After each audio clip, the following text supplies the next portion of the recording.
Hello, everybody. What's up, Oz? How you feeling? Good.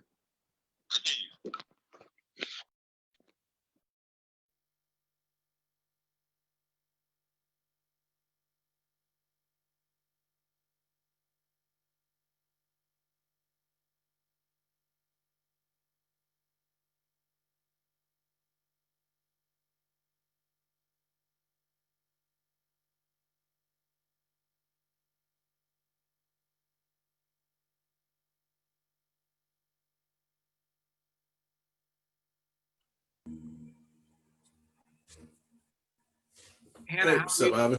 Hannah, how are you this morning? Good morning. Doing well, thank you. Thank you. Hey, everyone. Hey, good morning, everyone. We're going to go ahead and get started. Good morning. I'm Ivan Henderson, Vice President of Programming at the African American Museum in Philadelphia. On behalf of our staff, members, board, our partners and citizens, and the small army of volunteers who support us, thank you for joining us for our first ever all virtual Martin Luther King Jr. weekend celebration. Now, these enriching, fun, and inspirational activities and programs for all ages occur today through Monday, January 16th through 18th, 10 a.m. till 5 p.m. So we encourage you to come back each day and to tell a friend and or bring a friend each time. The theme of this year's program is, what can we do for others? Now, this was inspired by a 1957 quote from Martin Luther King, wherein he told an audience in Montgomery, Alabama, that life's most persistent and urgent question is, what are you doing for others? Now, after a year of so much loss, grief, and suffering, we believe that learning about and then delivering on what we can actually do for others is an important way to honor King's legacy that may also equip us with some of the tools we need to start healing. So our museum remains active and committed to serving you through our virtual programs. And we ask that you support AMP through your donations, advocacy, volunteerism, and patronage. Although this weekend is built around a day of service, we hope it can set a tone for a year of service and or for a life of service.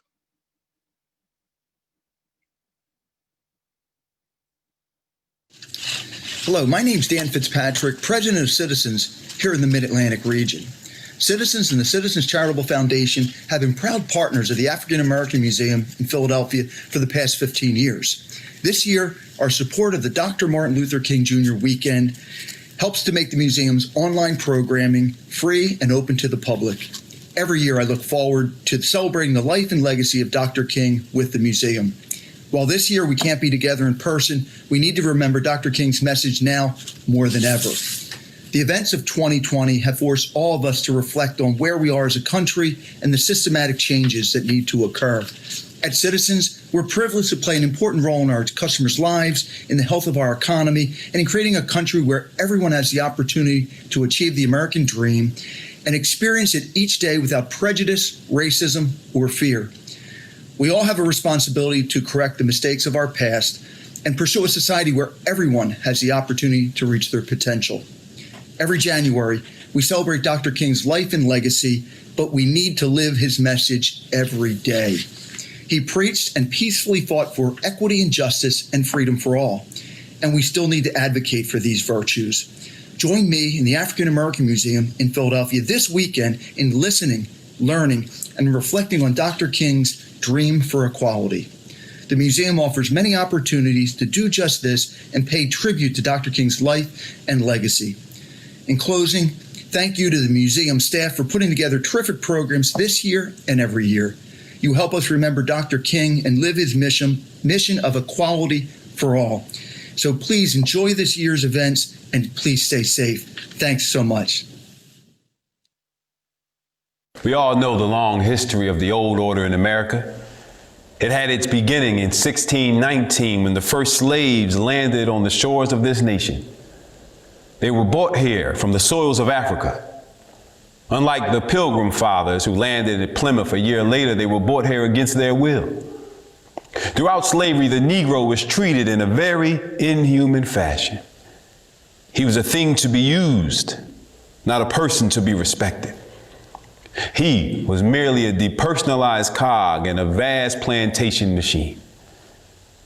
The famous Dred Scott decision of 1857 well illustrated the status of the Negro during slavery.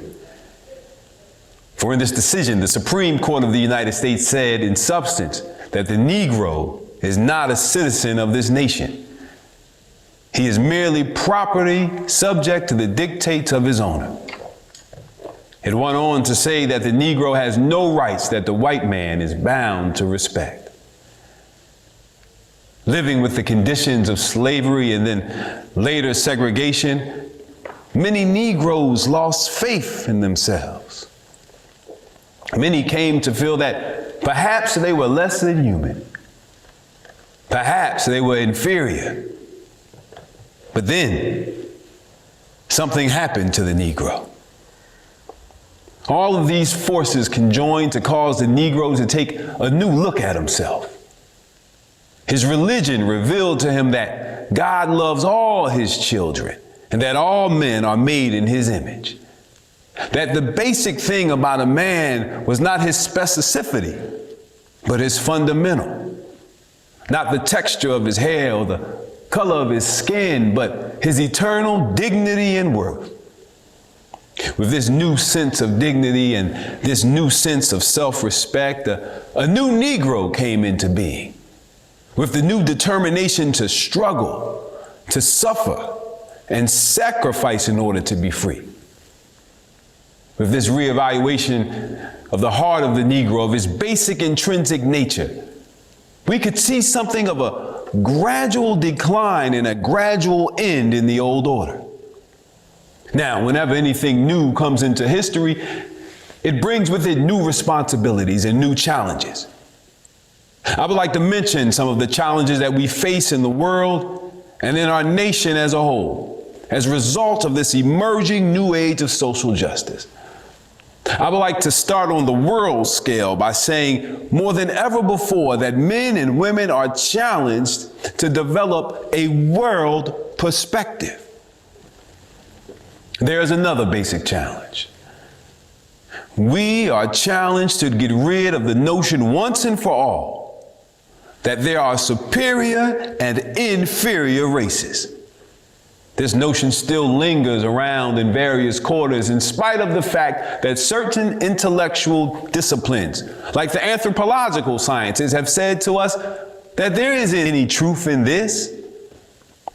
So it was argued from some pulpits that the Negro was inferior by nature because of Noah's curse upon the children of Ham. Then the Apostle Paul's dictum became a watchword. Servants, be obedient to your masters. Now, I would not want to leave you with the impression that there is not a great role for the Negro himself to play in the area of action if freedom is to be a reality. This is why in the movement, in the South and all over this nation, we've tried to say in figurative language that freedom is not some lavish dish that the federal government will pass out on a silver platter while the Negro merely furnishes the appetite. If freedom is to be a reality for the Negro, he must be willing to sacrifice and struggle and suffer when necessary. This is what we've tried to do in the whole struggle in this nonviolent revolution which is taking place in our nation.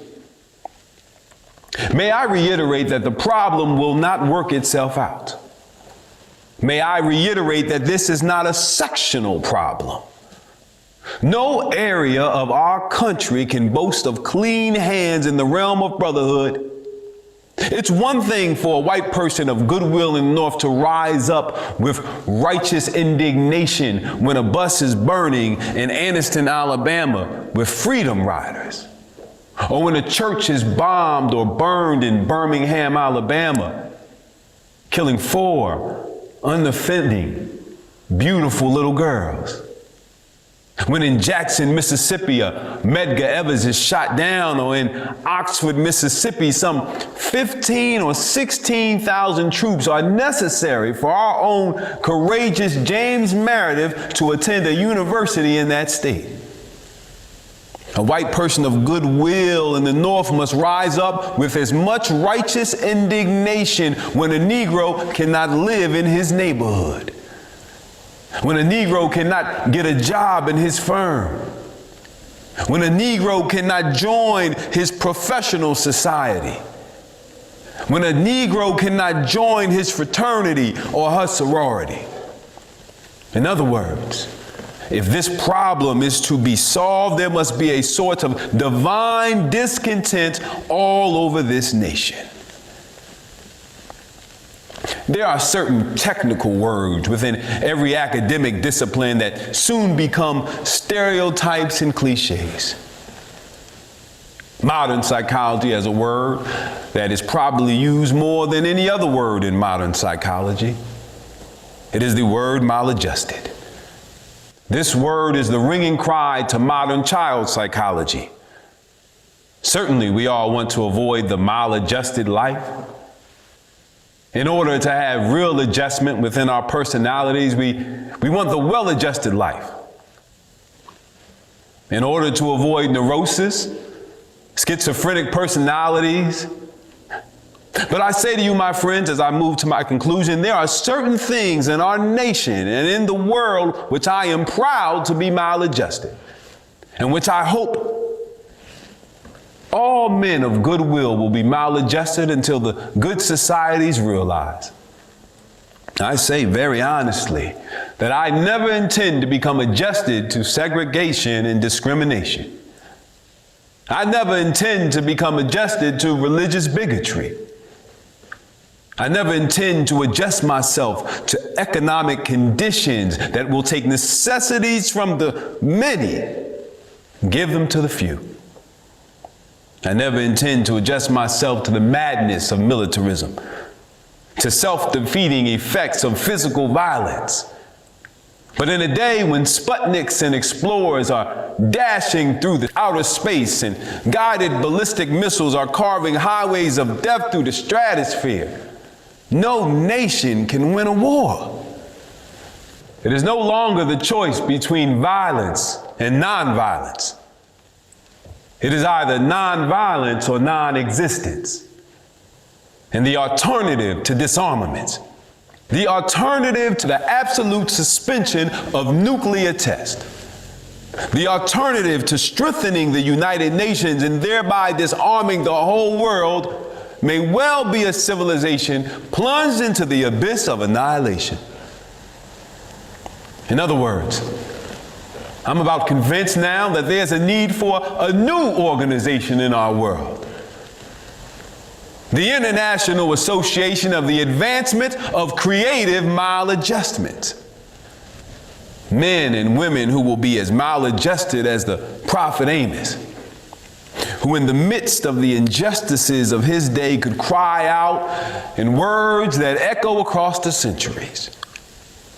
Let justice roll down like waters and righteousness like a mighty stream. As maladjusted as Abraham Lincoln, who had the vision to see that this nation would not survive half slave and half free. As maladjusted as Thomas Jefferson, who in the midst of an age amazingly adjusted to slavery would scratch across the pages of history words lifted to cosmic proportions. We know these truths to be self-evident, that all men are created equal, that they are endowed by their Creator certain unalienable rights, that among these are life, liberty, and the pursuit of happiness.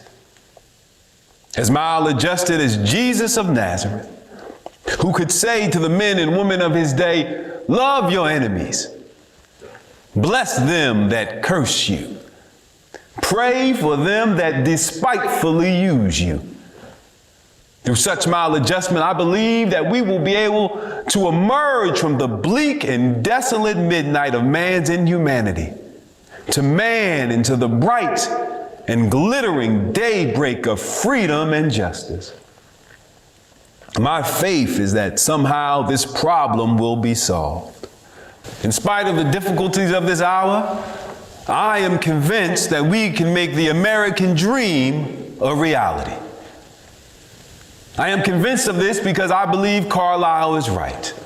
No lie can live forever. I am convinced of this because I believe William Cullen Bryant is right.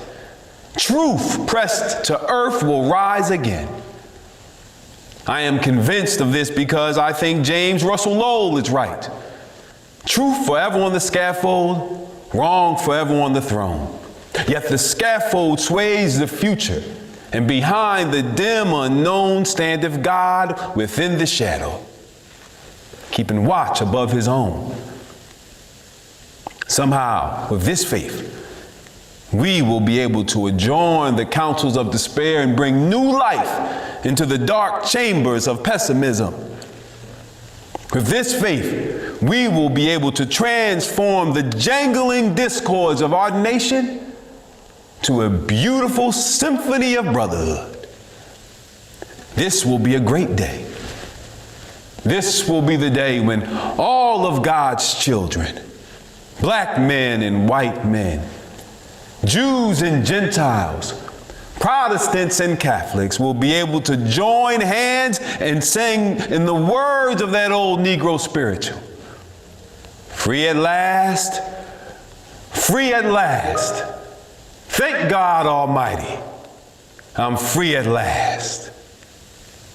Thank you.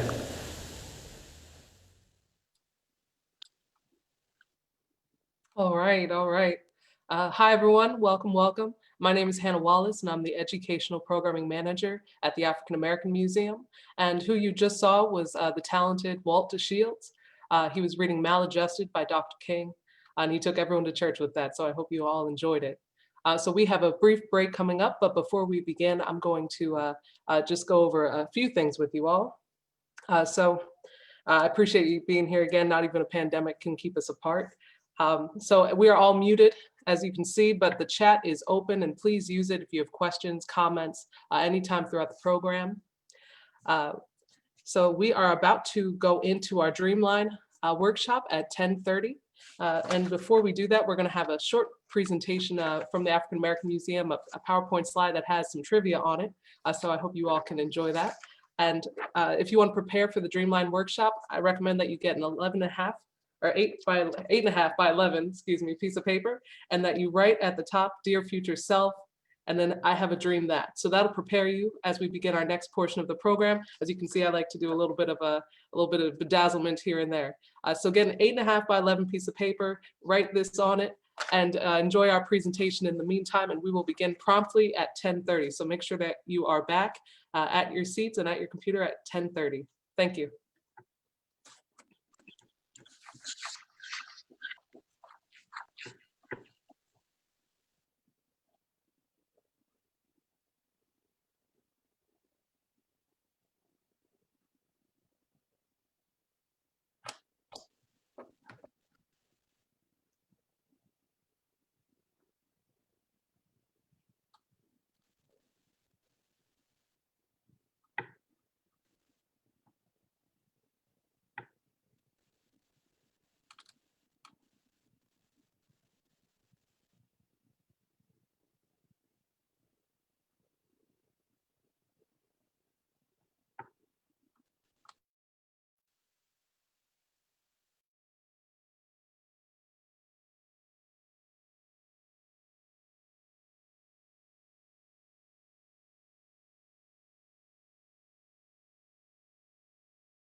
All right.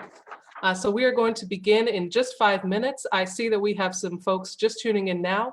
So if you are about to join the Dreamline workshop, I ask that you get an 8.5 by 11 piece of paper and that you write this at the top: Dear future self, comma, I have a dream that ...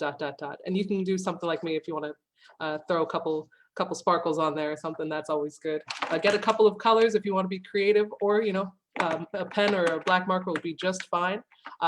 So just tune in. We have about 5 minutes until we will begin. We're going to have a PowerPoint with some trivia and some information on it for you all to enjoy in the meantime.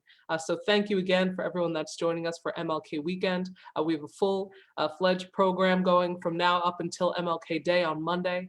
So we will have the workshop and then the Transcribathon happening right after that. So please stay tuned, and we look forward to seeing you at the workshop in just 5 minutes.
All right, welcome back, everybody. Welcome back. We are about to begin now with our Dreamline workshop. We have some very talented, creative, and inspirational folks on the line with us from Dreamline. Thank you all for joining. So before we begin, I wanted to talk a little bit about the African American Museum and how privileged we are to have an institution like AMP. I believe we have some images that we wanted to show. Hi, Yeah. hi Hannah. It's really awesome to be here. I speak on behalf of myself, Sarah, who is joining me, and Jeffrey, in that we're extremely honored to be working in collaboration with you and the African American Museum in Philadelphia. And yes, I will, if it's okay now, go ahead and start sharing my screen. Go for it, go for it. Awesome. Okay. So y'all see this okay? So yes, welcome everybody. Welcome to a very, very special Dreamline workshop. I am going to invite Hannah to say a few more words about the space that we are in right now as it connects to the legacy of Dr. King. But before we scroll down and show some of those photos and have a moment to speak to that, I want to go ahead and introduce Sarah and Jeffrey as well, and invite them to say hello. So Sarah. Hello, everyone. My name is Sarah DePaul, and I am a teaching artist in the School District of Philadelphia. And I am beyond grateful to be here with everyone to facilitate a workshop on the actionable and rewarding steps of fostering our dreams. And my dream is to continue making poetry and documentaries that reflect the depth of the people around me. Thank you, Sarah. And Jeffrey, you want to say hello as well? Yeah, thank you very much. And thank you, Hannah, and all the staff of the African American Museum in Philadelphia for engaging with us on this day. We are very honored, and our program, which has as its chief goal to help young people around the world believe in their dreams and follow them, is extremely excited to be doing this work. As I listened to that very inspiring rendition by Walter Shields at the beginning of this program, those work about creative maladjustment really struck home, because our program is directly about that, fostering that sense of creative maladjustment in order to move toward healing, health, and positive change across the planet. So I don't want to say too much more, but just really excited to see what comes out of everyone's hearts and minds today as we engage together in the legacy of Dr. King. Thank you. Thank you, Jeffrey. All right, so we are all here. As Hannah had mentioned before, please at this time have a piece of paper set aside that reads, "Dear future self, I have a dream that," and you can see Hannah is holding it up once more. Theirs is very beautiful. Yes. And so now at this time, we're going to put a few words to the fact that it is so significant and so wonderful that we have this space and time together here now. And I'll pass the torch over to Hannah to put a few words to that as I show some of the photos from the archives at the museum. Thank you. Yes, so I work at the African American Museum. It's been such a goal of mine to work in these types of institutions to, celebrate and promote Black history, culture, and art. And these institutions really wouldn't be around if it weren't for the dream of Dr. King and those from the Civil Rights Movement. AMP itself was founded in 1976, so that is, just a short while since the Civil Rights Movement, and a lot of the founders of the museum were the same folks that were, so invested in the Civil Rights Movement. So it's, it's a continuous legacy. The images that you see are from our Jack T. Franklin collection. Jack Franklin was a prolific photographer that he went throughout the movement to take images.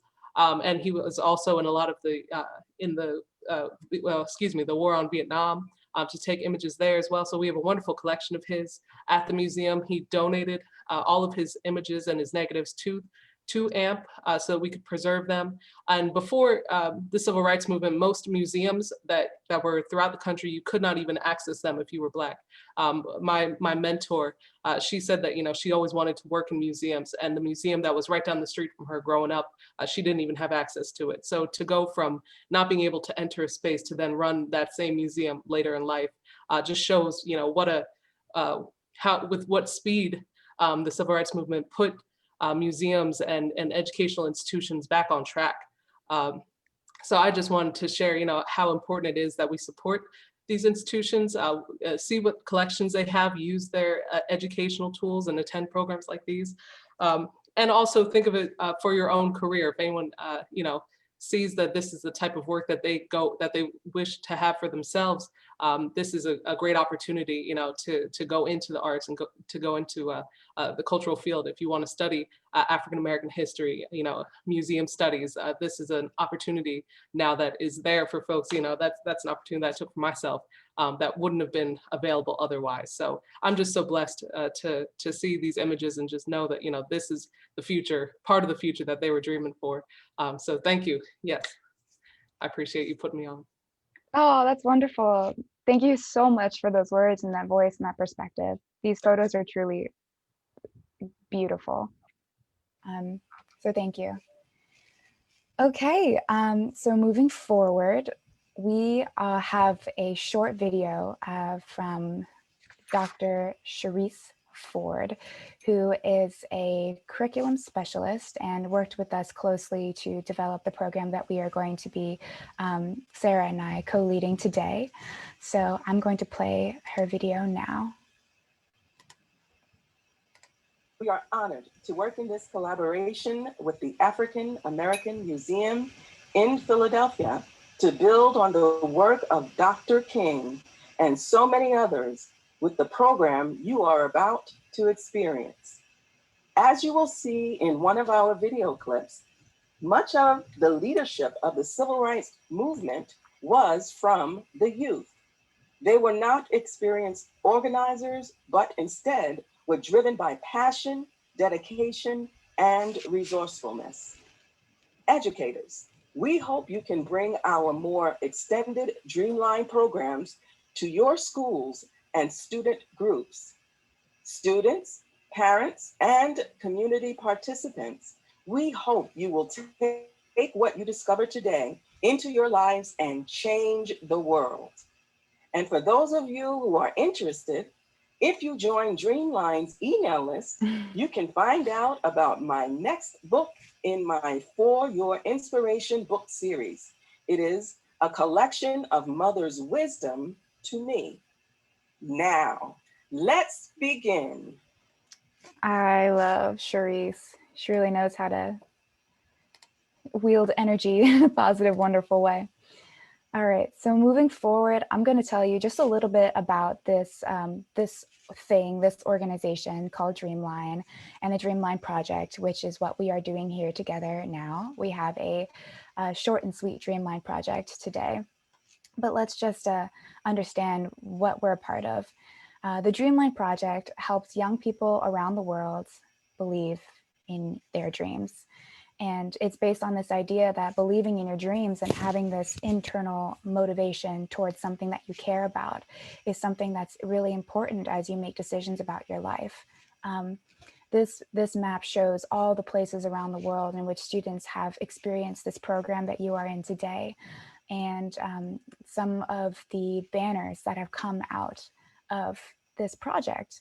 A banner, a Dreamline banner, and today what you are creating, a letter to your future self, is about what kinds of changes you'd like to see in the world. Dreamline, we work here to create, cultivate imagination, awareness, community, and positive change by engaging people just like you and you today to listen, reflect, create, and share your dreams.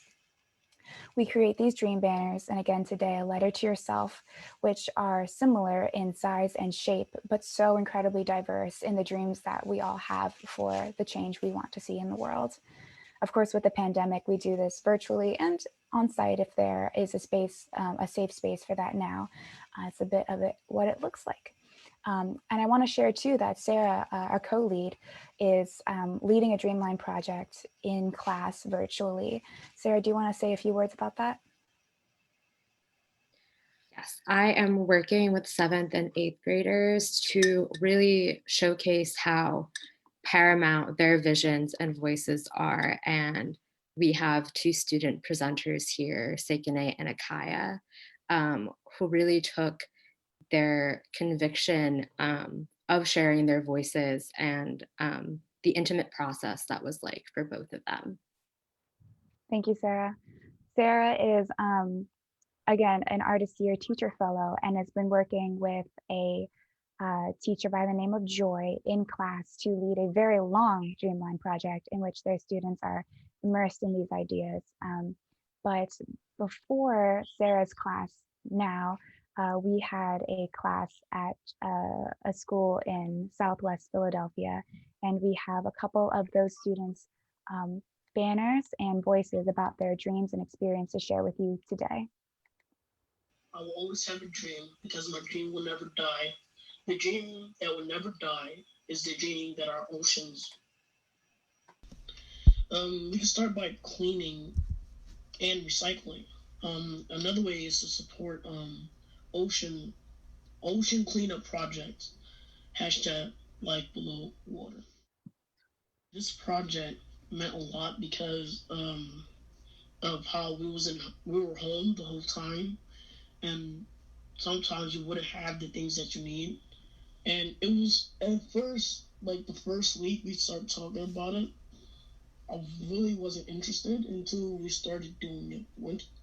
Once you explain, started to pick up and start doing it every week. Over time, we got to the stage of started writing the words and then starting the pictures and then started coloring in. And it really meant a lot because that was something that I looked on a lot, how our oceans are actually really dirty. So Sekene's dream is about cleaning our oceans. And a lot of young people are aware of how important it is to adopt a sustainable mindset. And we also have the voice of another student from the same class named Akaya to share with you too. So my big dream is for people to put down the guns and stop the violence. They should put themselves in someone else's shoes and feel what it's like to be bullied or to be intimidated by violence.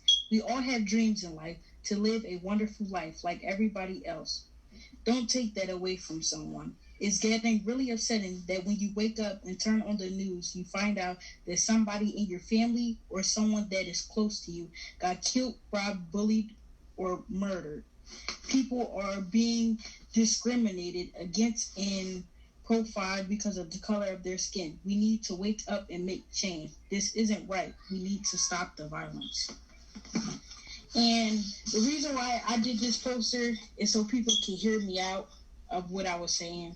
Like, people have been saying, no justice, no peace, Black Lives Matter, stop the violence. And I just want people to hear me out, and also other people to understand that this is a serious situation and there's nothing to think that it's a joke about, because people are losing their lives and it's not cool.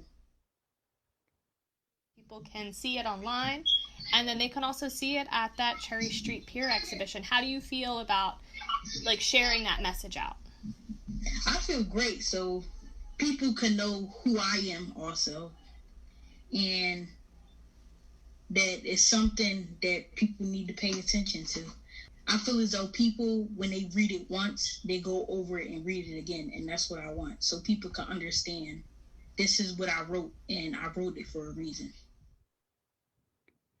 Yeah, I appreciate how Akaya articulates that there is power in expressing oneself as a young person. And sometimes I feel that there's this misconception by both the youth and those in charge of society in bigger ways than young people are able to. First off, that for young people, there's this idea that there's no opportunity to create change. And then for older folk, there's this idea that young people are not capable of creating change. And that's simply not true. And I really appreciate how passionate Akaya's voice is, because it gives me chills every time. And I can feel the momentum in her voice, and the importance of being an activist, not just in using your words, but in choosing to occupy spaces in which you are creating change one day at a time. So now we are going to go to the Dreamline Gallery. And this is where your letter to yourself will go at the end of this program. You will take a photo of it and upload it using a Google form, and it'll live in this gallery with thousands of other students' dreams. And you can explore them at your own time. But here I have pulled up just a few that relate to injustice and justice in different ways. Of course, here we have another banner about gender equality made by the same, a student in the same class as Akaya and Sekene. We have banners that were made over the summer in a summer camp version of the program. This one was made, I believe, in Iran. This one was made in Veracruz, New Mexico, by someone who is 17 or 20 years old. And some of these were made during the Global Citizen King Day of Service a few years ago. And they're very close to themes of justice and equity. But I think that, Sarah, do you have one in mind that you want to take a closer look at? Yeah, I would love to look at the one in Veracruz so we can get an idea of how really global our project is. So what I'm doing is I'm organizing my screen so that you can see these prompts, and drop in the chat as we talk about these banners. And Jeffrey, the founder, will be collecting some of your thoughts in a notes document that will be shared at the end while we write our dreams as a reminder of the discussion that we've had. So let's take a look at this banner. And again, drop in the chat please, as much as you can and want to, what you notice about these banners and what makes them powerful to you. So Sarah, you want to talk about this banner? Yeah, so a really wonderful thing about Dreamline, as well as we connect with people all over the world, we are inclusive of language choices, illustrations, and I would really love to just take a look at the translation and transcription of this. I can read it aloud. Would you like to read it? So this Dreamline banner says, "My smile for my silence. My silence is a shout without sound, mute because of my disability, which is not being less than a person who can speak, run, or," I'm sorry, Camille, it's, thank you, who can speak, run, or dance. My voice would be as beautiful as the acceptance of an indifferent society, only tolerance and respect, and not shame. I am not less than you. I want the same things as you, affection, respect, and peace. For this reason and more, start to respect. Dreaming is so easy. Love life in the worst moment. I would abandon my pride only to see your smile. Wow. That is so profound. I think really resonating with the this idea of shame, and how also this is a dream not just for the world, but like for themselves, right? And the ripple effects of that. I want to take just a moment to hear the student's voice and appreciate their artwork as well. Mi silencio por mi sonrisa. Mi silencio es un grito sin sonido, mudo por mi discapacidad, que no es ser menos que una persona que pueda hablar, correr o bailar. Mi voz que sería tan hermosa como la aceptación de la indiferente sociedad. Solo la tolerancia y respeto, mas no la lástima. Yo no soy menos que tú. Quiero lo mismo que tú, cariño, respeto y paz. Por esto y mucho más, empieza a respetar. I have chills. Let's take another, let's look at another banner. If I think we have time for that. Let's take a look. What's a good way to do this? I think I'll make my screen, there we go. If anyone wants to drop in the chat a banner that they would like to take a closer look at.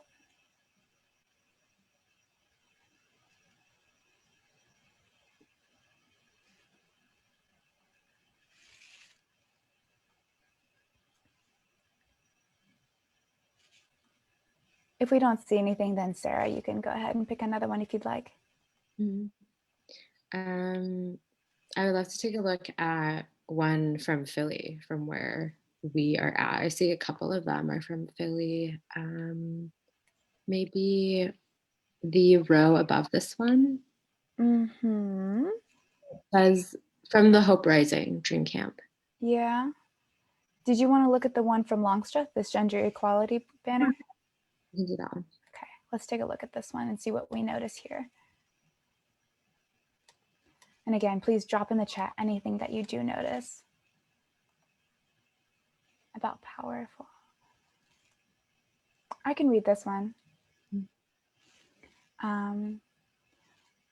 Women, men, trans should have equal rights as everyone else.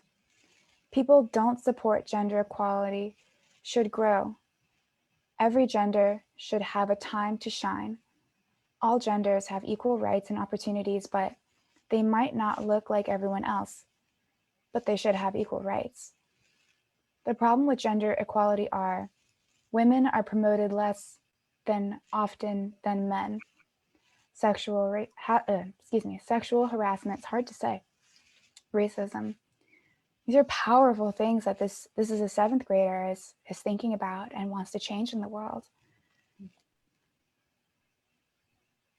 I love their illustrations as well, right? Like the subversion of the colors, of the gender norms.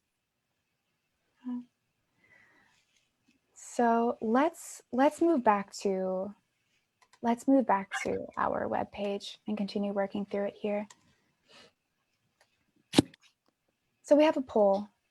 Some people say that dreams don't matter. I think this idea of dreams seems soft and not productive, perhaps. But do you think that Dr. King would agree or disagree? And I'm going to figure out how to release this poll. Let me take a look.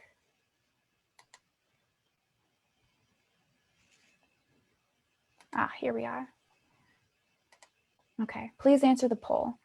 Some people say dreams don't matter. Do you think Dr. King would agree or disagree? And feel free to put in the chat why. Why do dreams matter? Do they matter? I'll give a few minutes for this, but Sarah, do you have any thoughts about it? Yeah, I really enjoyed what you were saying about this like conception that dreams are really soft, but I would argue that there's so much courage and vulnerability to really sit down with the depth of our dreams. And I think to dream is also a discipline, right? To be like, I'm going to make this happen. So I think there's a lot to unpack there, as Dr. King did so graciously. I think that having the freedom to dream too is something that we don't realize that we have, and some people maybe don't have or don't realize that they have. I'm wondering about how sometimes we live our lives based off of what we think we should be doing or what we're told.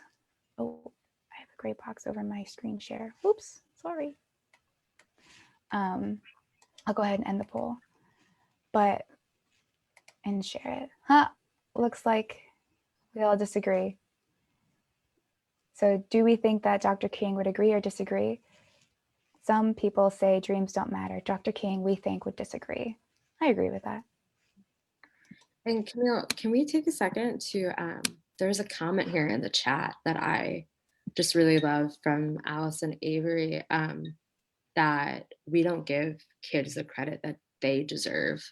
And they have like so much perception that I feel like we would really benefit from as a society if we like recognized as well. Yeah, that's beautiful. Thank you for those words. All right, let's move forward. All right, in the chat, when do you think of Dr. King? Oh, excuse me. When you think of Dr. King, what are the first 3 words that you think of? Please drop it in the chat, and Jeffrey, our founder, is going to collect those thoughts. When you think of Dr. King, what are the first 3 words you think of? I think I'll do it too.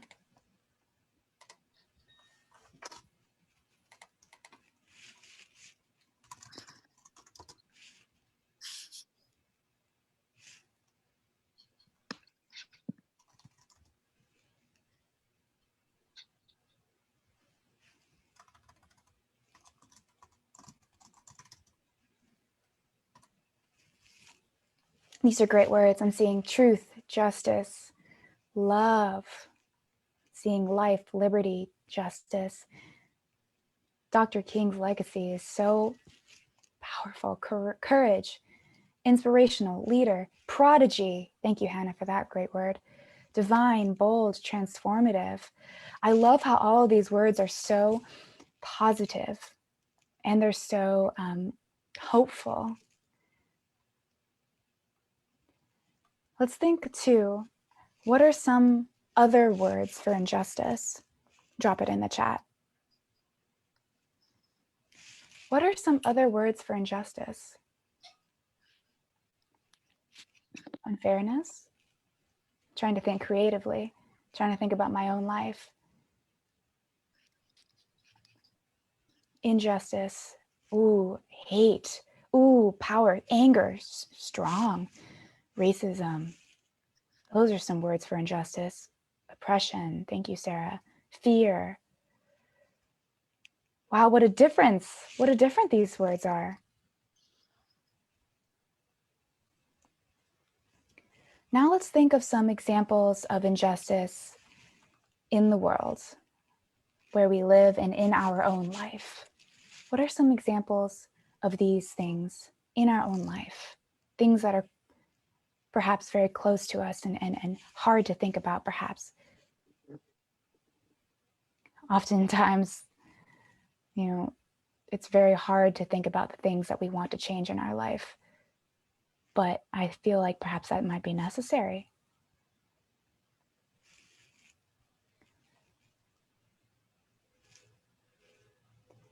I have another poll as we think about some examples of injustice in our own life. How old do you think Dr. King was when he took a stand against injustice publicly by writing about it in a newspaper, the Atlanta Constitution? And I want to be mindful of our time, so I'm going to release this quickly. Here we go. Let's see. Okay, go right ahead. Please answer this poll. How old do you think Dr. King was when he took a stand against injustice publicly by writing in the newspaper, the Atlanta Constitution? I'll give this about 30 seconds.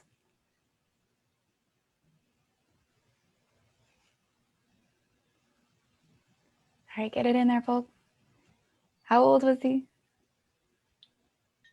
right, I'm gonna cut it off in one moment. Okay. So the correct answer is 17. Dr. King was 17 when he took a stand against injustice publicly by writing about it, using his words, which is a skill that he had. And he shared to change the world. He was 17. I have a video that I want to share.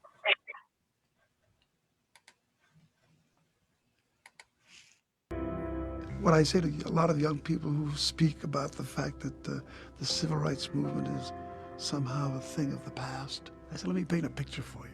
Almost all the movement in that period, almost all critical thought, almost all critical decisions were made by the young. And if you want to take a look at John Lewis and where he was 18. You take a look at Julian Bond, he was 18.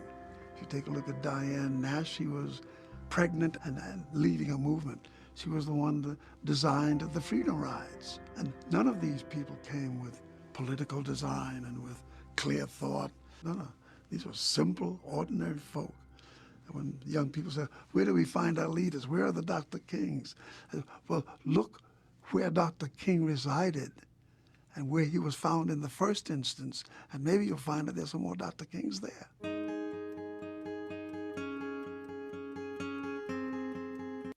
I love that line. Maybe you'll find that there are more Dr. Kings there.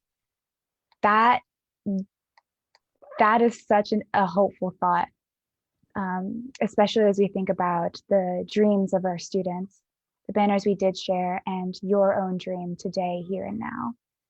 And I'm going to actually skip this video for the sake of time, but if you want to later on, take a look. This is a U.S. Senate, I guess at the time, Reverend Warnock, who speaks to the fact that I think it was his mother, correct me if I'm wrong, was it his mother, was picking cotton such a short time ago from the time then that she picked her own grandson or grandson for a position in office. And the point of this video was to illuminate that it takes time for things to change, but then they do.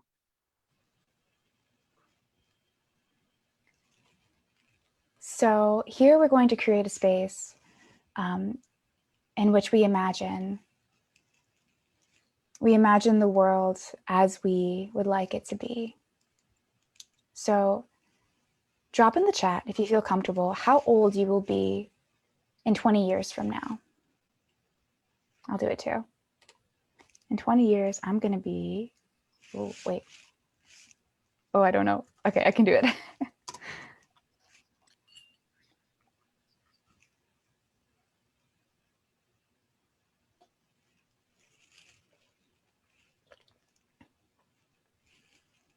So I'm going to be 44. Sarah, how old are you going to be? 42. 42. We got 46, 54, 36. Do you have any younger folk here? Either way. Sometimes when we're working with students, we have them say, in 20 years, I'm going to be 30. Now we're going to think, at this time, have your paper out.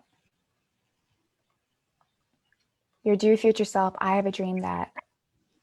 And here we are at a point of imagining ourselves as we are 44. And we're thinking about waking up into this world as you are this age 20 years from now, and imagining what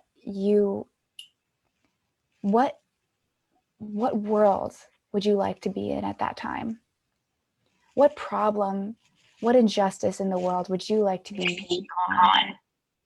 And if it was, what would that be like? How would people feel differently? How would you feel? Camille, I think we're having a bit of an echo. I'm sorry.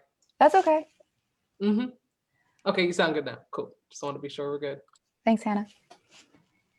So these are your dreams. This imagination of what the world will be like for you if this injustice is gone. That is perhaps the dream you have for yourself, for your future. So we have a few minutes for this. I want to give at least 5 more. And at this time, I'm going to make this smaller. You're going to have your piece of paper out, and please just write. Oh, and this is here. Amazing. And on this side of the screen, I'm sharing the Google Doc in which Jeffrey has been collecting some of our thoughts. If you'll recall, what do you notice about these banners? What makes them powerful? These are some of the words that you had about these banners. And about Dr. King. And I wonder if I can get this all on one screen. It's a little bit tough to do, but let me see. I don't want to make it too small. I think I'll just scroll back and forth in a moment. But we have some time now for you to think about your dreams and write them down. And if you have time, write 3 steps that you can do to make these dreams real this week, this month, and this year. It can be big things or small things. And if you have time too, add some pictures, add some symbols. Whatever is calling to your heart to put on paper, that is your dream. And remember that after this, we would love for you to take a photo of your work and upload it using a Google form in which I'll drop in the chat. And then Sarah, Jeffrey, and I will put them in the gallery, and they will be live for you there. So at this time, I'm going to drop in the chat a link to that gallery so you have an idea of where your work is going to go, your voice, your vision is going to go.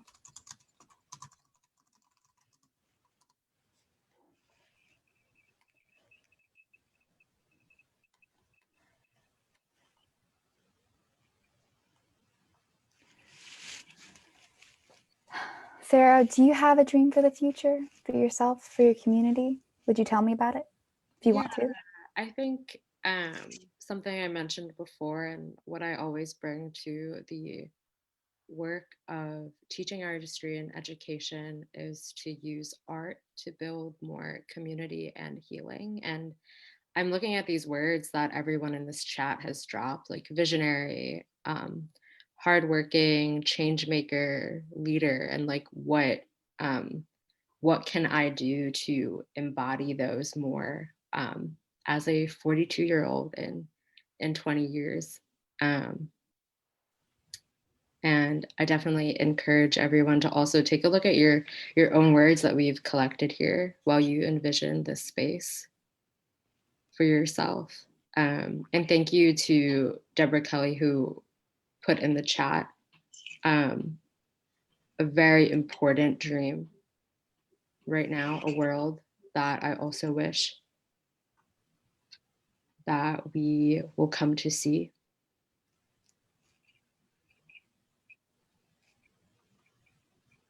So powerful. I think that in 20 years, I will be 44. And I think that my dream for the world is one in which people are very good friends to themselves. In that I feel like there's this stigmatization around self-care and prioritizing yourself, because that may be selfish. That might be, you know, like we've got people to take care of.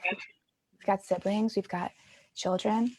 And if you take care of yourself, who's taking care of the people? Like, aren't you supposed to be taking care of others?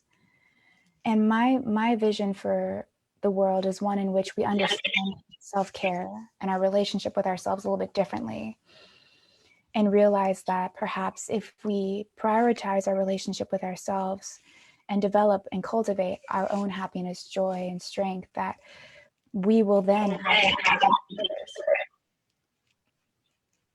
And giving to others won't be something that depletes our energy in the same way that perhaps it does now.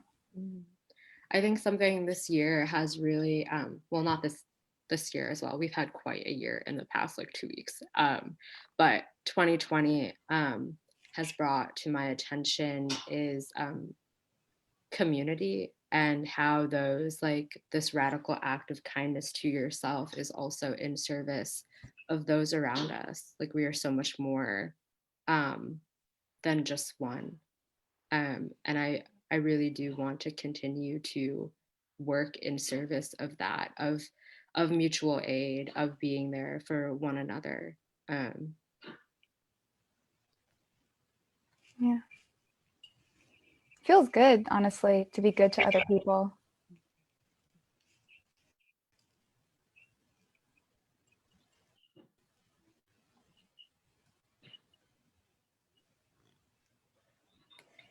I'm thinking about these 3 steps. What can we do to make these dreams real this week, this month, this year? I like the idea of intentional kindness and like actually trying to make the world a better place. And I went to get a coffee the other day, and someone saw me walking towards the door, and I was like 15 feet away, but they waited for me to get there and opened the door for me. And that was the kindest thing ever. And that made me feel amazing. And the fact that made me feel so good, I wanted to give that to someone else.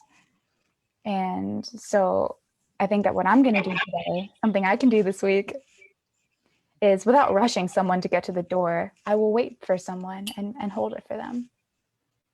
And hope that makes them feel good and not rushed. You know what I mean?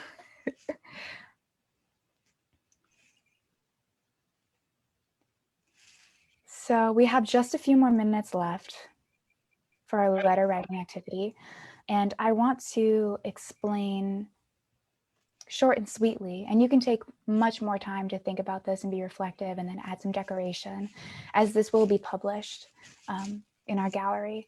And we want you to have the time to submit something that you're very proud of. So there's no rush, but I think that I'll explain very quickly and put in the chat right now a link to this form, which is how you will share your banner with us.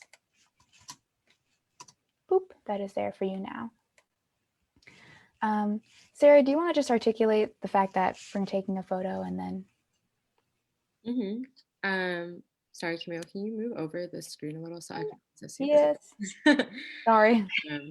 But yeah, so you will just go to the link that Camille dropped in the chat. And to reiterate, when you are finished with this letter to yourself, there is no rush. We do want to provide you the intentional time and space to really think about it.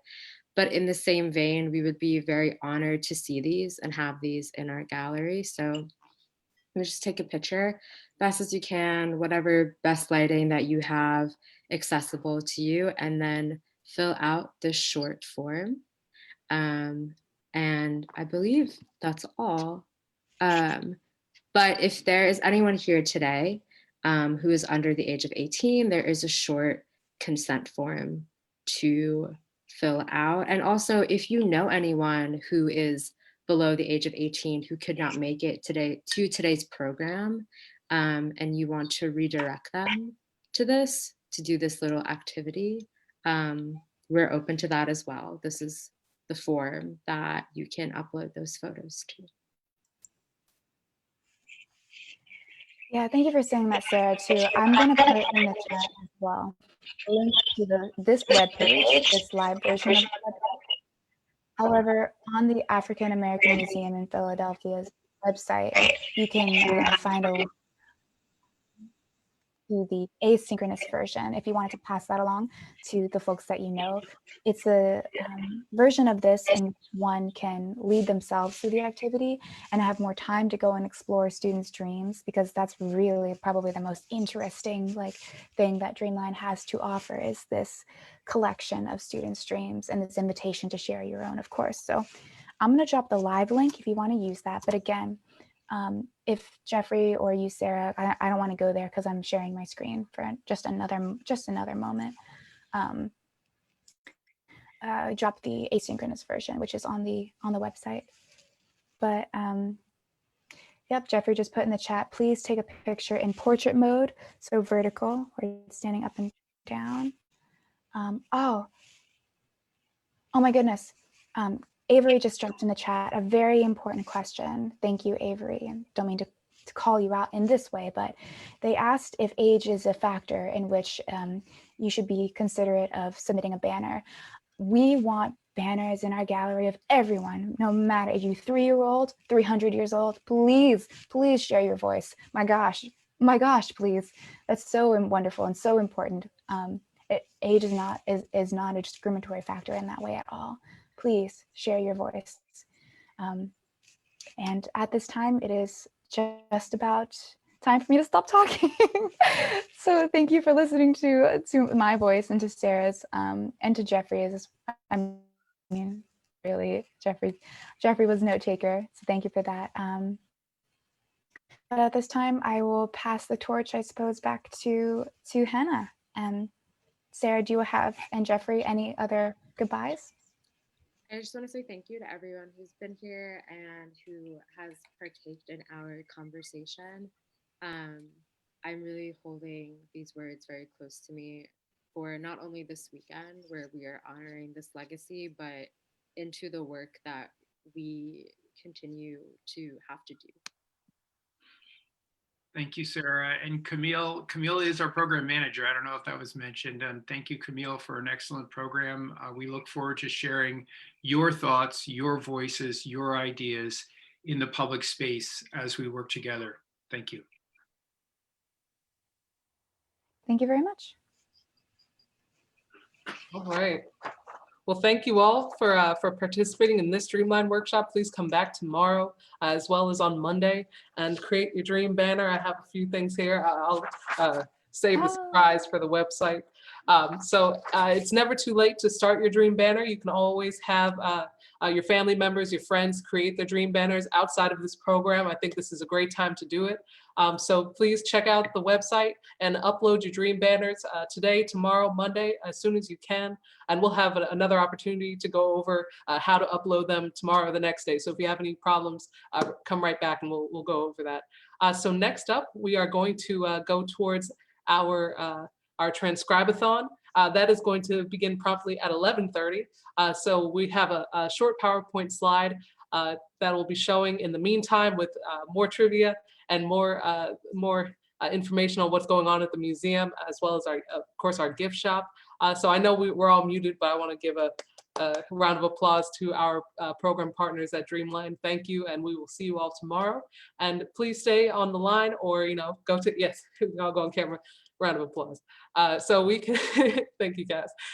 So we can go ahead and take a break, grab something to eat, grab something to drink, and come back promptly at 11:30, and we will have our Transcribe-a-thon begin with our representatives from the Smithsonian. All right, see you then.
All right. Welcome back, everybody. Welcome back. If you are now just joining us, thank you for participating in MLK Weekend with AAMP. My name is Hannah Wallace, and I'm the Educational Programming Manager with the African American Museum. And we appreciate you joining us to participate in our annual service project, looking a lot different than our previous years where we were in person, but we're still going to be just as effective in fulfilling our theme, what can we do for others? So today we are going to begin our Transcribe-a-thon, which is very exciting. We have a representative of the Smithsonian with us here, Caitlin Haynes. So before we begin, I just wanted to go over a few things for us to consider on our Zoom platform. So let's see. Oh yes, so we are all muted, but we can use the chat right over here. As we can see, a lot of us have been using the chat already. So feel free to drop your messages in here. We have our cameras off. If you come in, your camera is on, please turn it right off. We do want to see your faces, of course, but it just helps us work things out better on our end technologically to keep them off. And oh yes, and last, I just want to say that it is a pleasure to be working with the Smithsonian. AMP is a Smithsonian affiliate. We've been an affiliate since '01, so it's always great to get in touch with the Smithsonian. Once the pandemic hit, everything took a brief pause for a moment, but we figured out how to get back in touch. So it is such a pleasure to be here today. So without further ado, I know we want to get into things. I know everyone's itching to start transcribing. So I'm just going to do a brief bio for our presenter today, Caitlin Haynes.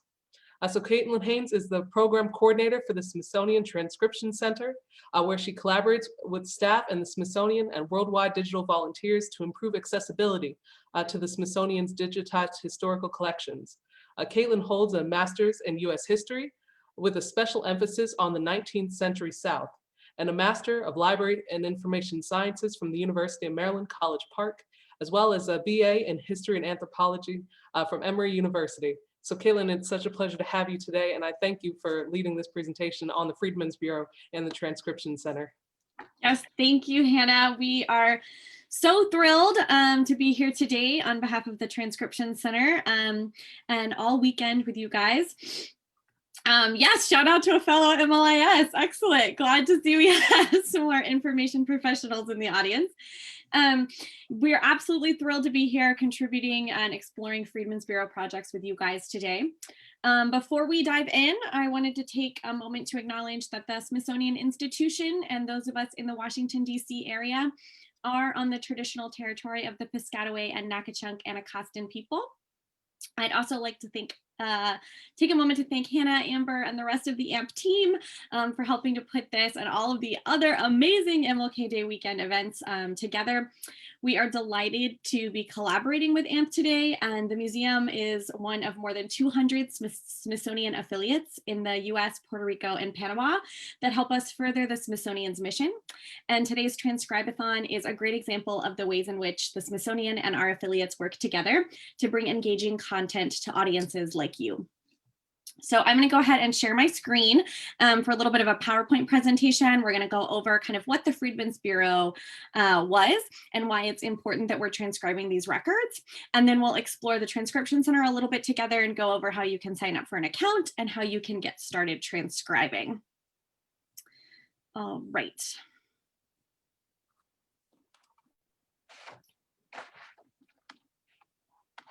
Can everybody see my PowerPoint? Awesome. Okay.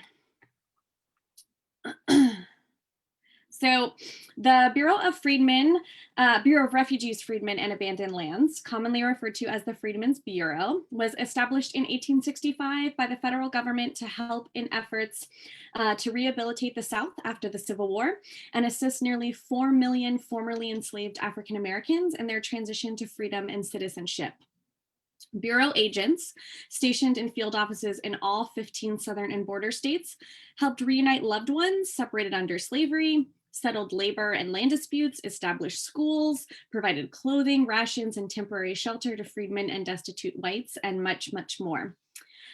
Because the Bureau assisted with so many different aspects of life in the Reconstruction South, the records they created are pretty massive, and they document political, social, and economic matters, for everything from census records to marriage certificates, ration reports, labor contracts, indentures, and much, much more.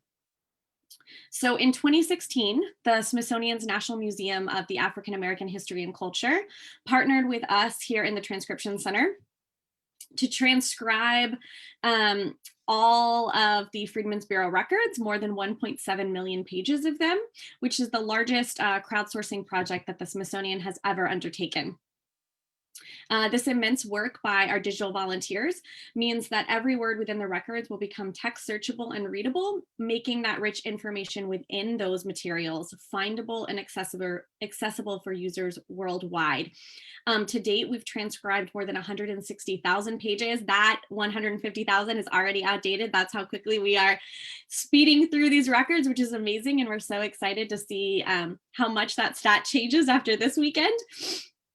And we're able to sort of now dive further into those almost 200,000 pages to learn more about African American history, the history of the Reconstruction era, and the post-Civil War South. This year alone, we've heard from historians, students, and family researchers who have made new discoveries in the records. One of our volunteers actually located some letters in the Freedmen's Bureau records documenting Sojourner Truth's work with the Bureau, which was really exciting for us to find. We also have many users who reach out telling us how they have located their own ancestors within the Freedmen's Bureau records, including our own Smithsonian Secretary, Secretary Lonnie Bunch, who has located his family members in the North Carolina Freedmen's Bureau records. So what is the Transcription Center? So the Transcription Center was founded in 2013, and we are an online digital platform, just a website that's available any time of day to anyone in the world, where you can interact with, transcribe, review, and explore our digitized materials from across the many different Smithsonian museums, archives, and libraries. and help us make those materials more accessible. So we're going to go over this a little bit, and then we're going to do a live demo to sort of get into the records themselves. But to get started transcribing the records, you go to the Transcription Center, sign up for an account, review instructions, and then explore projects. There is no minimum participation for requirement, no minimum participation requirement for participation in the Transcription Center. All registered users do need to be 14 years of age or older, but every user is welcome to participate as much or as little as they'd like at any time of day. So whether you're just transcribing with us for this time today, or you're working past this event, great. But truly every single contribution from 1 word to 1,000 words makes a difference to us and the searchability of our collections. There are 2 options for participating in the Transcription Center. You can transcribe, meaning that you're typing out exactly what is written in those original historical documents so that they become more readable and searchable. Or review, meaning that you carefully compare the completed transcriptions that another volunteer has done with the original document for accuracy, which is the sort of second step in our process to make them completely searchable. So right now, I'm going to stop sharing and then share my other screen, and we're going to sort of go through the Transcription Center together to show you guys how you can navigate to sign up for an account and find projects. All right. Let's see.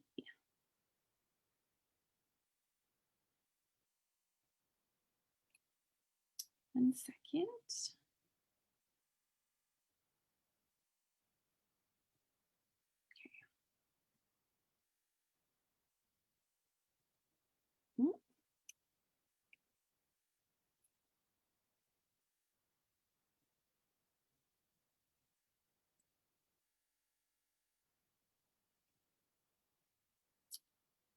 There we go.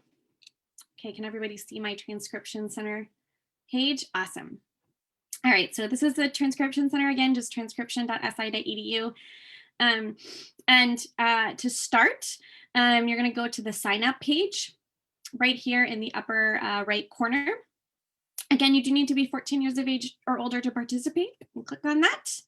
And then enter a username. Please note that this username will be visible to other Transcription Center users at various times. But your email address will not be. This is only in the instance of you ever reaching out to us. You would reach out to us through this feedback button in the Transcription Center, and it would be associated with that email address, or to sign up for our e-newsletter. So this is how you sign up. So I'm going to go ahead and give everybody about 5 minutes to sign up for an account if you would like. Once you do, put in a username of your choosing and an email address, and you click through everything, you should get an automatic confirmation email from our team telling you how to set up your password. And then once you do that, you should be logged into the Transcription Center. So I'm going to give everybody about 5 minutes if you want to take some time right now to sign up for an account. You don't have to during the session today, or at all if you don't want to, but we'll go ahead and give everybody a second to do that.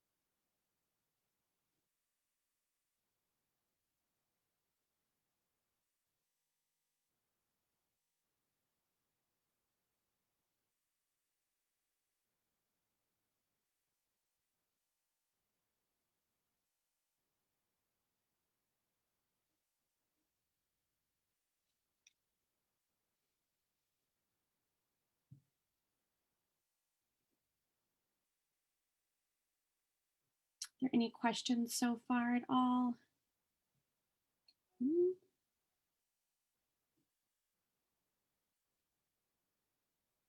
Absolutely. That's a great point. Okay.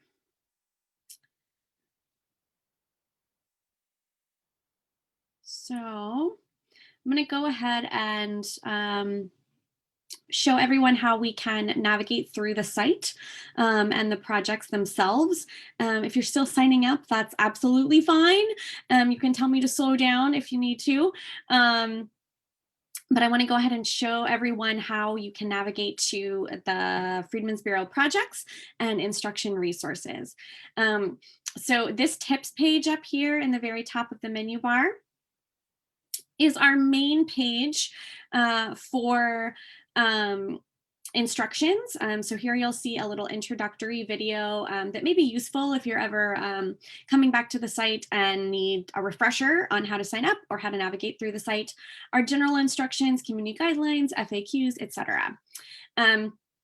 But the easiest way to start with Freedmen's Bureau instructions, because we do have some extra additional resources for Freedmen's Bureau records, is to hover over this projects tab, find the Freedmen's Bureau projects and click those.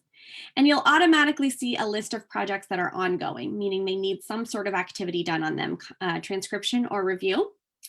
You can click this include completed projects to see all the more than 160,000 pages that have already been done, but it can be a little overwhelming. You can also click on this search tab to search through the Freedmen's Bureau records for names or topics, etc. So what I usually do is you can pick up any project that you're interested in. So we'll click on this Louisiana Education Project. And on every project page, you will see a description about the project, along with a link to additional resources and our Freedmen's Bureau instructions page specifically. So when we click on this, and this has general instructions for transcription, including how to transcribe words that you don't understand, columned data and tables, which can be common in the Freedmen's Bureau records, as well as additional resources about the Freedmen's Bureau records. So what are they? Common conventions and abbreviations, tips for transcribing 19th century handwriting, and Freedmen's Bureau staff rosters and style sheets. So what I usually do when I'm transcribing these records is I have this tab open alongside the project so that I can refer back to it. But on those projects page, so you'll see this description here, there's a number of different ways that you can sort of start diving into the records. So you can click this blue button to find pages that need transcription, click the orange button to find pages that need review. And you can also find pages that need transcription and review in these buttons down here. You can also just browse through the projects and pick a page that you'd like to work on. You'll notice that they're color coded. So pages in green are complete, meaning they've been transcribed and reviewed by our digital volunteers. Pages that are yellow need to be reviewed, meaning they've been transcribed by another volunteer and they've marked them as completely transcribed and they need to be reviewed by someone else for accuracy.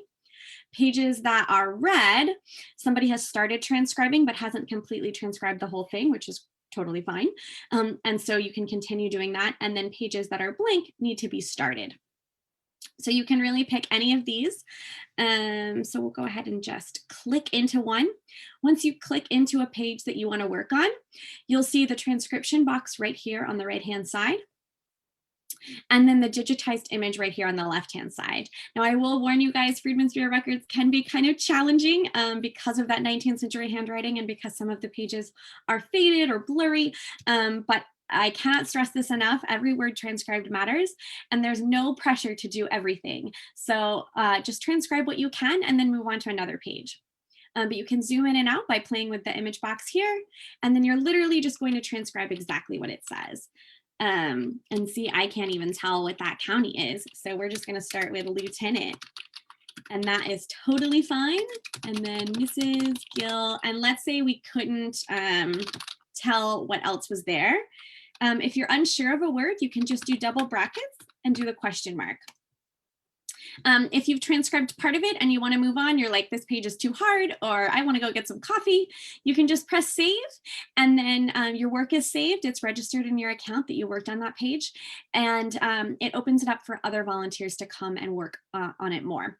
Let's say we had transcribed this entire page and it was completely done. Then you would click the complete and mark for review button, which again would change it from a red page to a yellow page and show other volunteers that it needs to be reviewed. So we'll go ahead and save that. And just to show you guys what that looks like, so when you are signed in with your account, you'll see up here this My Work button here. You can click on that, and that shows you your very specific user account. Other people do not see this, so this is just for you, but this is your user account activity record. We do not track service hours because everybody transcribes at different rates and speeds and abilities, but we do track how many pages you've worked on, how many pages you've reviewed, how many projects you've worked on by date and time. So you can keep track of your own time and verify it with this. You can also download an official Smithsonian PDF report if you needed to submit your service activity to somebody. And then you can always reach out to us through this feedback button here on every page, or email us directly at our email addresses. And I'll go ahead and switch back to our PowerPoint just to show you guys our last, our email addresses and how to get in touch with us. All right. So again, if you're ever stuck on something, or you have an interesting discovery or something really cool that you found, which we would love to hear about, you can always reach out to us directly, like I said, through that feedback button on every website page. But then you can also email us directly at transcribe@si.edu, which I realize is not up here, sorry guys, or the Freedmen's Bureau team directly at the African American History Museum at freedmensbureau@si.edu. And then of course, please feel free to share your discoveries with us on social media using the hashtag #DiscoverTCFreedmen. So I'll stop it there with about 10 minutes so that we can sort of go over questions. I know that I just threw a lot of information at all of you. So please feel free to ask questions. I'll be here for a little bit. And of course, reach out anytime as you're transcribing. Wonderful. Thank you, Caitlin. You know that website like the back and front of your hands. I appreciate that. So we will open up for a Q&A. If anyone has any questions, you know, if you're stuck at some part of the beginnings of transcribing, feel free to drop it in the chat. Looking at the, looking at the numbers that we have too, if your question is hard to put into words, I think you can go ahead and unmute yourself or, you know, raise your hand or something. And if there are no questions, we can also just begin transcribing. I know that we have about 10 minutes left with each other, but I will say that it's okay. This is actually the last program of MLK Mornings. So if folks just want to stay on the line and unmute themselves, you know, and transcribe quietly together, we can definitely do that. That'll be no problem. I know I'm going to stay on and transcribe for a little bit. So if you want to join me, yes, that'd be great. Okay, we do have a question from Brittany Smith. Where will the recording of this presentation be found after this session? Yes, so we are recording this. We will have it uploaded to the AAMP page. It might not be up right away.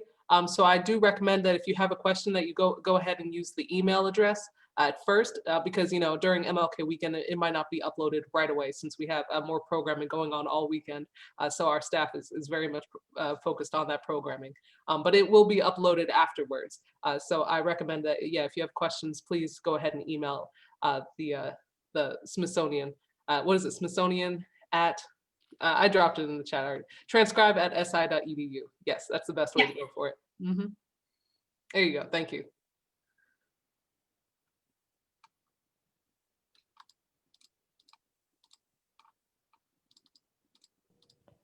I have a question. These pages that are super difficult, but they're 100% complete.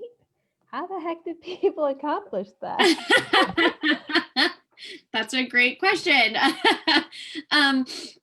Honestly, we really work together. We do have over 39,000 digital volunteers around the world participating in Transcription Center, which is really amazing and absolutely humbles us. But our volunteers really run the gamut from different kinds of backgrounds, different skill sets, different parts of the world, different language abilities. And we have some volunteers who have been working on Freedmen's Bureau records alongside us for the entire length of this project. We have retired historians and active historians and librarians and proofreaders, all kinds of people. And I think that's one of the things that makes Transcription Center so great and so successful, is that it is a collaborative project. So exactly like I said, it's really up to everyone who participates how much or how little they contribute. And there's really no pressure to try and do everything. So even if you can only read a word, then you can save that and somebody else can come in. We also have that little note section at the bottom of each page where people can post questions. If they are, like, what in the world is on this page? I can't read it. And maybe somebody else will come along and see that question and try and work on it. Sometimes we share things on social media, and our volunteers do too. We've gotten into lots of discussions about, like, okay, what is this word? And we can sort of all kind of work on it together. And then there's also some tips and tricks as you're going through the records where maybe one page looks completely confusing and bananas with the handwriting, but maybe somebody else has been working on it for a while, and that letter goes onto the page after, or the page before. It started on the page before. And so you can sort of compare what someone else has transcribed to the handwriting and what you're transcribing to kind of decipher it a little bit better. But it's definitely a team accomplishment. Here's another question. Who would determine whether transcription is accurate to meaning? So yeah, that's a great question. Accuracy, of course, is something that we definitely strive for. I do want to say we are not aiming for perfection. We are just aiming to increase readability and discoverability. There are some documents, no matter how skilled we are, no matter who's working on them, that we just cannot read some words. And that's okay if there are still some question marks remaining. But we do try and get it as accurate as possible. And it is a team effort in that case as well. So we do have our volunteers are the members of the public. Our digital volunteers are the ones who are also responsible for reviewing work and marking it as complete. But every page is always continuously editable, meaning that even if something is marked complete and it then does become text searchable across our databases, which happens almost instantaneously within about 10 minutes, we can still go back through and reopen and re-edit those pages if over time we realize, oh my gosh, that said Bainbridge instead of Bambridge or something. We can go through and we can fix that on the Smithsonian side. And we have volunteers reaching out to us on a daily basis saying, hey, I was going through the records and I realized that I know that guy's name, or I know that woman's name, or I know that city name. And we can go through and we can correct that. So it really is a team effort for sure. But we've realized over the years that our volunteers are really dedicated and have really sharp eyes, and we really do depend on them to catch these mistakes. And so because of that, our the errors and the number of mistakes that we have is actually pretty low. So it's very exciting.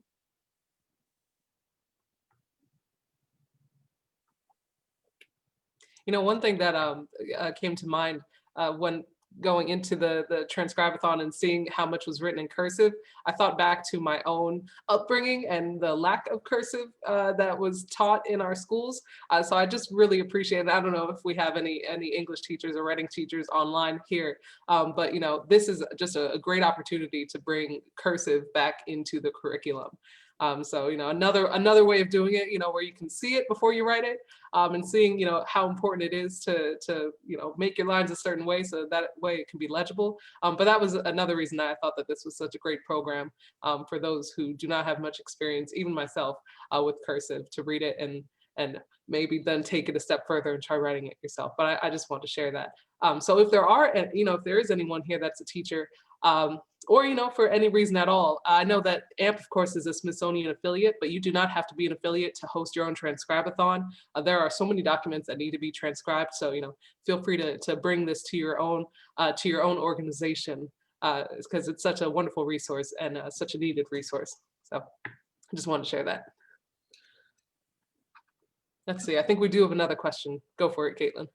Does the Freedmen Bureau only cover records in the United States, or do they also cover records in Panama and Puerto Rico? So only the United States. So that Panama and Puerto Rico line is that the Smithsonian Institution itself has research centers all over the world. And of course, we work with many different Smithsonian affiliate museums all over the world, including Panama and Puerto Rico. And of course, the Smithsonian itself does hold collections throughout our museums, archives, and libraries from every continent on Earth. But the Freedmen's Bureau itself is just a federal United States organization that was instituted by the federal government after the end of the Civil War. So it only does deal with the United States. And then does the transcription reduce the validity or authenticity of the original document? That's a great question. No, I wouldn't think so. We do ask, one of our biggest first general transcription rules is that we ask everyone to transcribe the document exactly as it appears. So we want spelling errors, we want abbreviations, we want all language transcribed exactly as it appears to maintain that historical document and that historical context, because that's important for historical research as well. In terms of the language that is used, the terminology, the common conventions that are used, that's really important for us to see from a historical research perspective.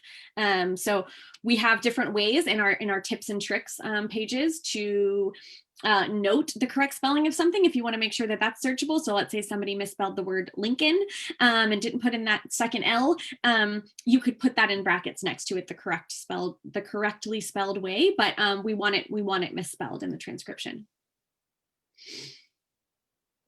Oh, somebody had a glitch in recognizing their email and their password. Okay, can you message me in the chat privately with your email address and I will reset your account? If not, can you email me at transcribe@si.edu and I can reset your account?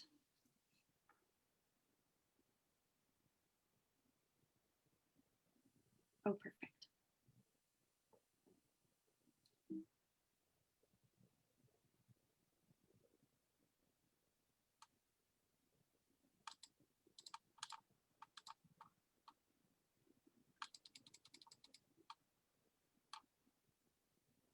All right. As we are approaching 12 o'clock, I just wanted to get a temperature of the room. If anyone would like to stay on together as they transcribe, please just say yes or say something along the lines of a yes in the chat, and I would be happy to keep this Zoom open. If not, that's okay. I think transcription, is also something that can be done independently, of course. So that's okay, and we can close at 12 o'clock. But yeah, so just drop, if you want to stay online, if you talk with me or choose a document together or something, we can definitely do that.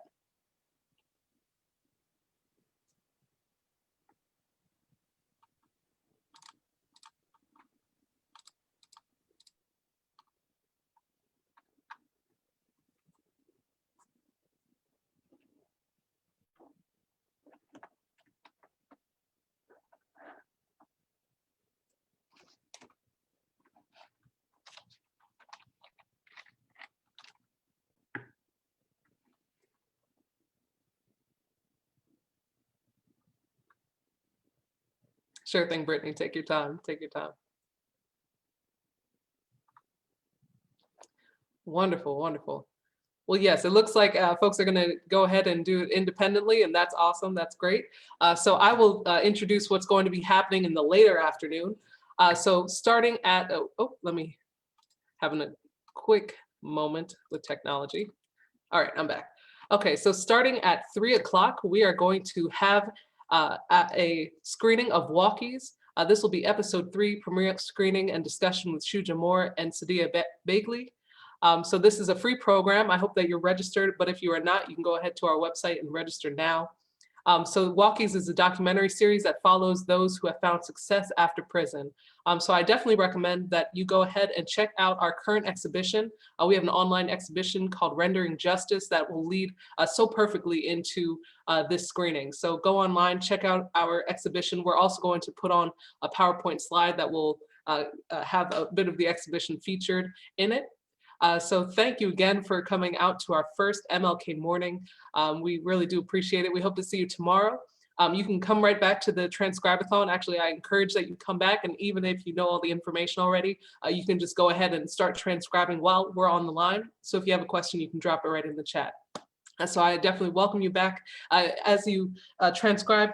If you have anything that you would like to share via Facebook, Instagram, Twitter, you can use the hashtag DiscoverTCFreedom, hashtag DiscoverTCFreedom with your comment. And of course, give feedback after you complete your transcriptions or during, of course. So thank you again. And I look forward to seeing you all in our afternoon program, Walkies with Shuja Moore and Sadia Bagley. 3 o'clock, be there. Thank you. Thank you all. All right, thank you, Caitlin.